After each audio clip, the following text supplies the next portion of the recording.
I'm going to pretend this is a bedtime story. If anybody wants to sit over here, they can. Shortly before Christmas, 1995, Andreas Strassmeyer idly told Dave Holloway he had not only met McVeigh, but owned his Gulf War field jacket.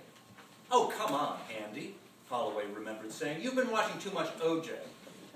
Strassmeyer became angry that his friend wouldn't believe him and pulled a duffel bag from his closet. "There it is," Holloway said, "with the insignia of the big red one on the frickin' sleeve and the name McVeigh on the front." I said, "Holy fuck," and you can quote me on this, "holy fuck, I almost had a fucking heart attack. Turn off that phone." Strassmeyer insisted Holloway remembered the story wrong and there was no McVeigh label. But Holloway was quite sure. "The only reason I was dumbstruck was because it had the frickin' name on it," he said. "All sorts of things flew through my mind. I wondered maybe he really is the John Doe too." Holy mackerel, man. What are the odds? What are the frickin' odds? Days later, Holloway and Kurt Lyons received a trip that Strassmeyer, a name you really have to remember, was on a government watch list. And they decided to get him out of the country immediately. One of their most loyal donors FedExed $7,000 overnight and Lyons pulled Strassmeyer out of the lunch shift at the Berliner Kindle restaurant, where he was working as a short order cook. He was given just 10 minutes to pack. He and Holloway piled into Holloway's car and headed for Mexico. Strassmeyer had recently obtained a valid passport, but it was an open question whether he could present his ID at the border crossing without risking arrest. Holloway formulated an escape plan he called Operation Nacht und Nebel, a Nazi-inspired name also used by President Nixon's plumbers. But really, he had no plan at all. "It's the Duke of Wellington rule," he said. Well, there's a story of how Wellington was sitting under a tree with a newspaper over his face before the Battle of Waterloo. And his second command says, "What's the plan?" And Wellington answers, "To defeat the French, my man, to defeat the French." The only plan I had was to defeat the French. Holloway thought it would be a mistake to move too quickly. So he drove Strassmeyer to Port Aransas near Corpus Christi and left him with a friend for Christmas while he drove to Houston to spend the holidays with his children. 3 weeks later, they crossed into Mexico. They chose Nuevo Laredo, just 130 miles from Corpus Christi, as their entry point. But Holloway, in Duke of Wellington mode, decided that driving there would be too obvious. So he told Strassmeyer to book a plane ticket to join him in Houston, then another from Houston to Laredo.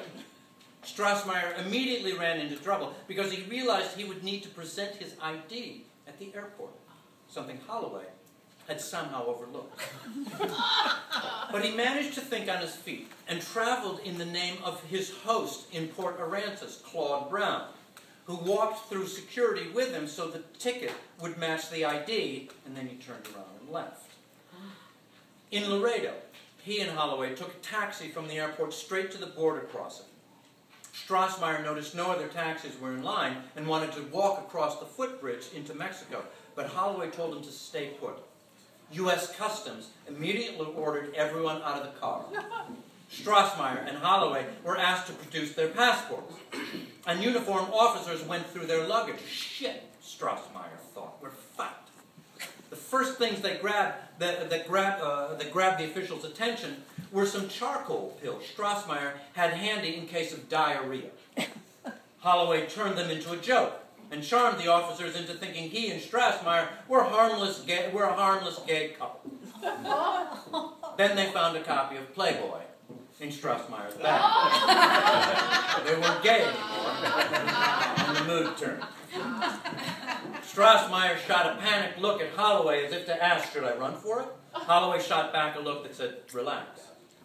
He later claimed he knew they would be all right because Strassmeyer's name was spelled wrong in the FBI computer files.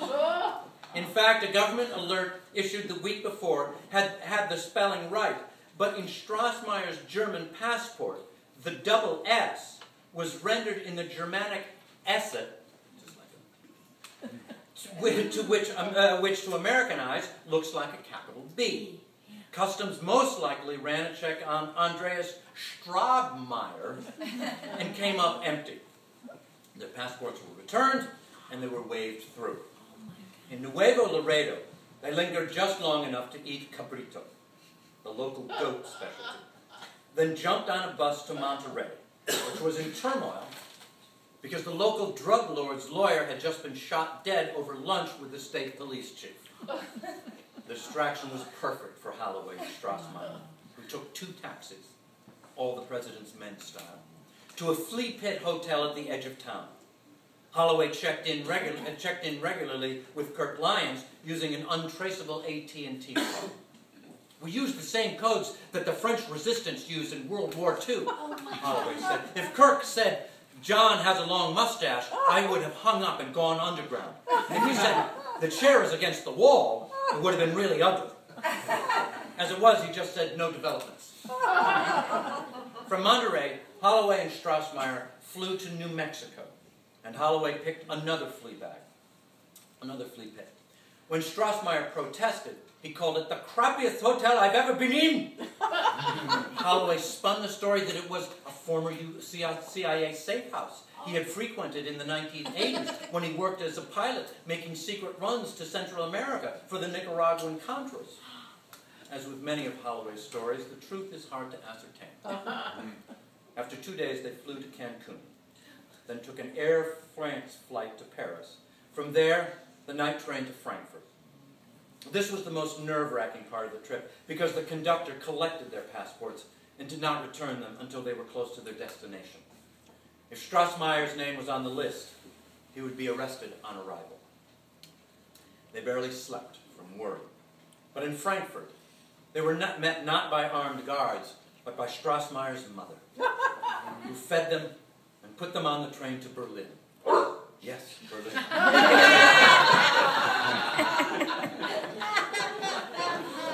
Holloway stayed for several days more at the Strassmeyer family residence, many of them in bed with the flu, before buying himself a plane ticket home. They never spoke again. Strassmeyer got mad because he had to lend Holloway 40 marks for the train fare from Frankfurt to Berlin, which Holloway never paid back. And because Holloway held on to the gun collection he had left behind in the United States and never compensated him for them, let me take that back. They never spoke again.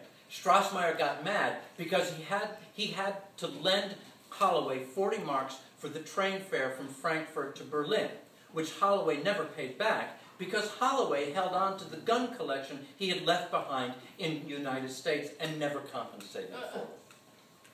He was the most ungrateful yahoo ever, Holloway said. The frickin' ATF was after him over those frickin' guns, man. We saved his frickin' life. He's worried about a 40-mark train ticket?